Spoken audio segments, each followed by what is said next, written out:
Hello students, स्वागत है आपका आपके अपने चैनल वाईफाई कैंपस में। स्टूडेंट्स, आज हम लोग चैप्टर 2 यानी कि यूनिट 2 करने जा रहे हैं, जो कि है हमारा consumer behaviour and demand, means उपभोक्ता का व्यवहार एवं मांग।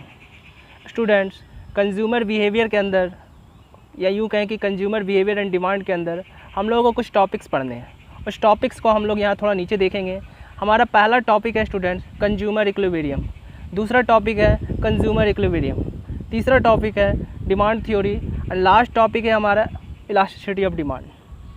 सर आप स्टूडेंट्स आप लोग कहोगे सर आप ये क्या कह रहे हो, कंज्यूमर इक्विलिब्रियम सर आपने 2 बार बोल दिया, गलती से लगता है 2 बार बोल दिया।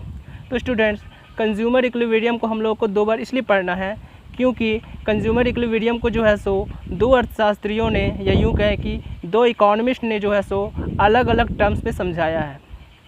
एक टर्म है आपका यूटिलिटी एनालिसिस और सेकंड टर्म है आपका आईसी एनालिसिस। आईसी एनालिसिस का मतलब होता है indifference curve analysis.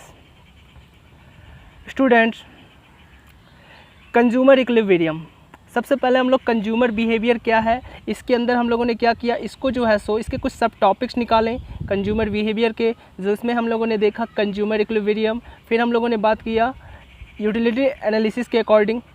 Next topic हमने देखा कंज्यूमर इक्विलिब्रियम, आईसी एनालिसिस। उसके बाद हम लोग बात करेंगे डिमांड थ्योरी की, उसके बाद बात करेंगे इलास्टिसिटी ऑफ डिमांड की। स्टूडेंट्स, आज हम लोग सिर्फ समझेंगे कि हमारा कंज्यूमर इक्विलिब्रियम होता क्या है।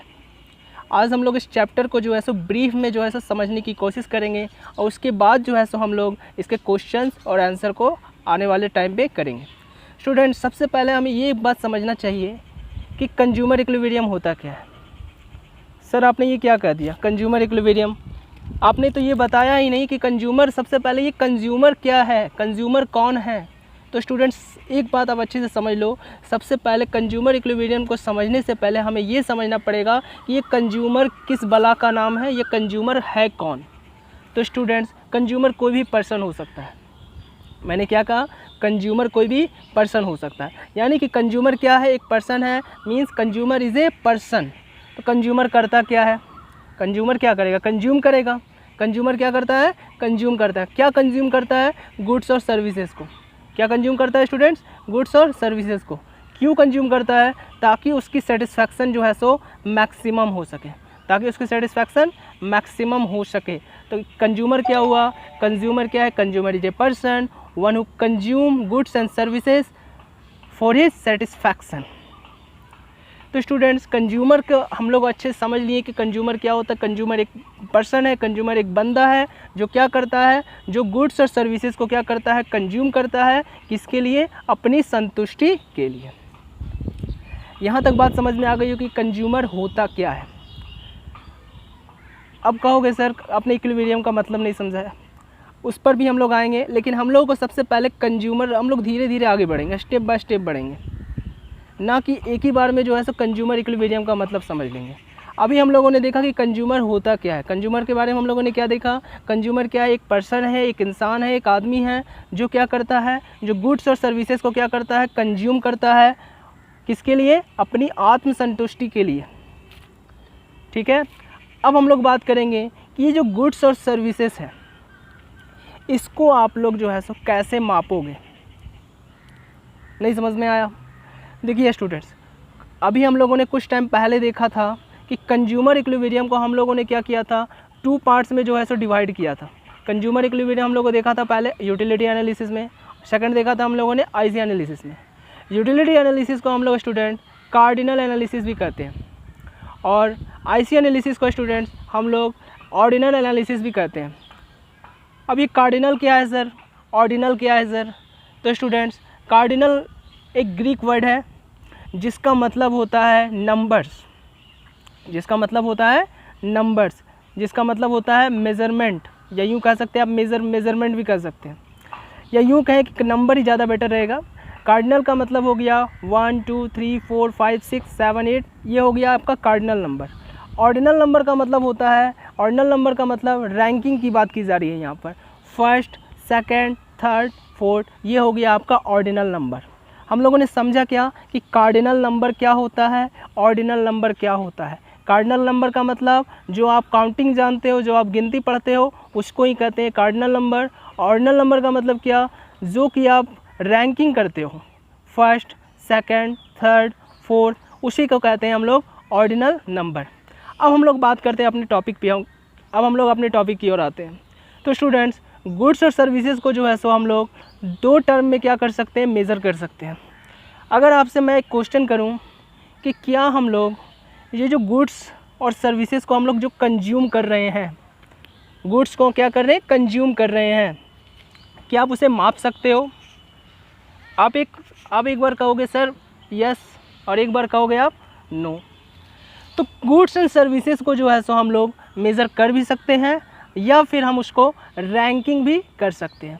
तो स्टूडेंट्स, गुड्स और सर्विसेज को हम लोग सबसे पहले क्या करते हैं, कार्डिनल, मतलब हम लोग इसे क्या कर सकते हैं, मेज़र कर सकते हैं। मेज़र किस में करेंगे, नंबर्स में करेंगे।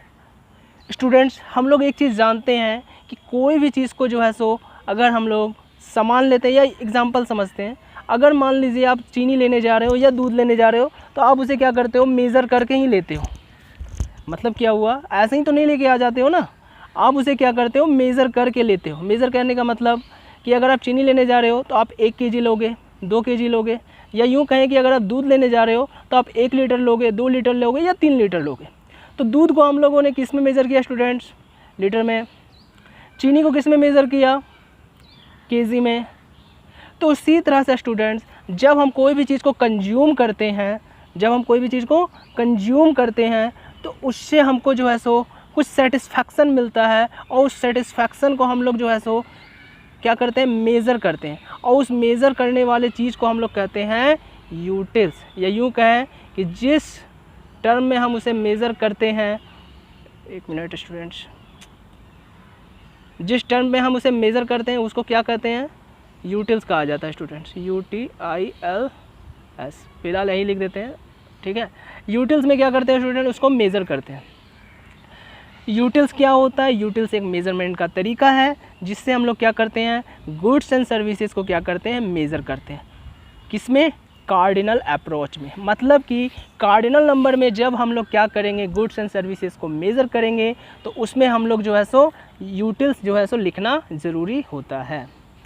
अब बात करते हैं स्टूडेंट्स, इक्विलिब्रियम वर्ड आप लोगों को अभी तक मैंने समझाया नहीं है, क्या होता है ये इक्विलिब्रियम वर्ड। इक्विलिब्रियम वर्ड को हम लोग पहले अच्छे से समझ लेते हैं, तब हमें अच्छे से क्लियर करने में आसानी होगी इस टॉपिक को। स्टूडेंट्स, बात करते हैं इक्विलिब्रियम की। स्टूडेंट्स, मैं आप सबसे एक क्वेश्चन पूछता हूँ, क्या दुनिया में सभी लोगों के पास, या यूँ कहे कि किसी भी व्यक्ति के पास, किसी भी पर्सन के पास उसकी ज़रूरत के इतना पैसा है? आप कहोगे यस, तो फिर आप कहोगे नो। या यूँ कह लें, दुनिया में जब कोई व्यक्ति जितना कमाता है वो चाहता है कि उसके पास और ज़्यादा है। या यूँ कहें कि दुनिया में किसी भी पर्सन के पास अनलिमिटेड रिसोर्सेस नहीं है, अनलिमिटेड पैसा नहीं है, ठीक है। यहाँ बात समझ में आई। मैंने क्या कहा स्टूडेंट्स, कि दुनिया में जो है सो किसी भी पर्सन के पास मैक्सिमम जो है सो रिसोर्सेस नहीं है, अनलिमिटेड पैसा नहीं है, अनलिमिटेड रिसोर्सेस नहीं है। तो हम लोग क्या करते हैं, हम लोग अपने लिमिटेड रिसोर्सेज से अपने सेटिस्फैक्शन को क्या करना चाहते हैं, मैक्सिमाइज़ करते हैं। हम अपने लिमिटेड रिसोर्सेज से क्या करते हैं स्टूडेंट्स, अपने सेटिस्फैक्शन को मैक्सिमाइज़ करते हैं, और इस मैक्सिमाइजेशन को ही कहा जाता है इक्विलिब्रियम कहा जाता है। मतलब हम लोगों ने क्या किया, यहाँ पर हम लोगों ने अपने लिमिटेड रिसोर्सेज से अपनी अनलिमिटेड वांट्स को क्या किए, पूरा किए, जिसको ही हम लोग जनरली क्या करते हैं, इक्विलिब्रियम कहते हैं। यहाँ तक बात आपको समझ में आ गई होगी स्टूडेंट। यहाँ तक बात आपको समझ में आ गई होगी स्टूडेंट्स। यहाँ पर हम लोगों ने क्या देखा कि कंज्यूमर क्या होता है, कंज्यूमर के बारे में हम लोगों ने समझा। कंज्यूमर एक पर्सन है जो कि क्या करता है, कंज्यूम करता है किसको, गुड्स एंड सर्विसेज को, फॉर हिज सेटिस्फैक्शन, सॉरी। फिर हम लोगों ने कंज्यूमर इक्विलिब्रियम के बारे में भी समझा। हम लोगों ने देखा कि जो है सो हमारे पास लिमिटेड रिसोर्सेस हैं, लिमिटेड पैसा है, इसलिए हम लोग क्या करते हैं, हम लोग अपने लिमिटेड पैसे से अनलिमिटेड वांट्स को पूरा करते हैं, जिसको ही हम लोग कह सकते हैं कंज्यूमर इक्विलिब्रियम। स्टूडेंट्स, अब हम लोगों ने देखा था गुड्स एंड सर्विसेज को हम लोग दो तरह से जो है सो मेज़र कर सकते हैं, या यूँ कहें कि हम लोग जो है सो इसको जो है सो मेज़र करते हैं और रैंकिंग भी कर सकते हैं। गुड्स एंड सर्विसेज को जब हम लोग मेज़र करते हैं तो उसको जो हम लोग जो मेज़र करते हैं उसको हम लोग जनरली मेज़र करते हैं यूटिलिटी एनालिसिस में मेज़र करते हैं। यूटिलिटी एनालिसिस में मेज़र करते हैं मतलब क्या हुआ स्टूडेंट्स, अभी मैंने आपको जस्ट बताया था कि हम लोग क्या करते हैं, हम लोग जो है सो जब हम लोग जो है सो, एक मिनट यहाँ पर रुकिएगा स्टूडेंट्स, अभी हम लोगों ने देखा था कि गुड्स एंड सर्विसेज को हम लोगों ने क्या किया, रैंकिंग किया और मेज़र किया। मेज़र किस में करते हैं, कार्डिनल अप्रोच में, जिसको हम लोग जनरली क्या कहते हैं, यूटिलिटी एनालिसिस कहते हैं। और यूटिलिटी एनालिसिस में हम लोग जब भी हम लोग गुड्स एंड सर्विसेज को मेज़र करते हैं तो जिस यूनिट में मेज़र करते हैं उसको कहते हैं हम लोग स्टूडेंट्स यूटिल्स कहते हैं। आई थिंक मुझे लगता है कि यहाँ पर आपको ये सारी बातें समझ में आ गई होंगी। अब स्टूडेंट्स एक बात यहाँ और समझने वाली है कि ये जो यूटिलिटी एनालिसिस है ये कहाँ से आया है, ये किस इकोनॉमिस्ट ने दिया है। तो स्टूडेंट्स, यूटिलिटी एनालिसिस को जो है सो मार्शल नाम के एक इकोनॉमिस्ट हैं, एक अर्थशास्त्री हैं, जिन्होंने जो है सो इस थ्योरी को जो है सो प्रोफाउंड किया है। फिर हम लोग बात करेंगे गुड्स एंड सर्विसेज को हम लोग रैंकिंग भी करते हैं। जब हम लोग रैंकिंग की बात करेंगे तो हम लोग उसे ऑर्डिनल एनालिसिस में जो है सो रैंक करते हैं।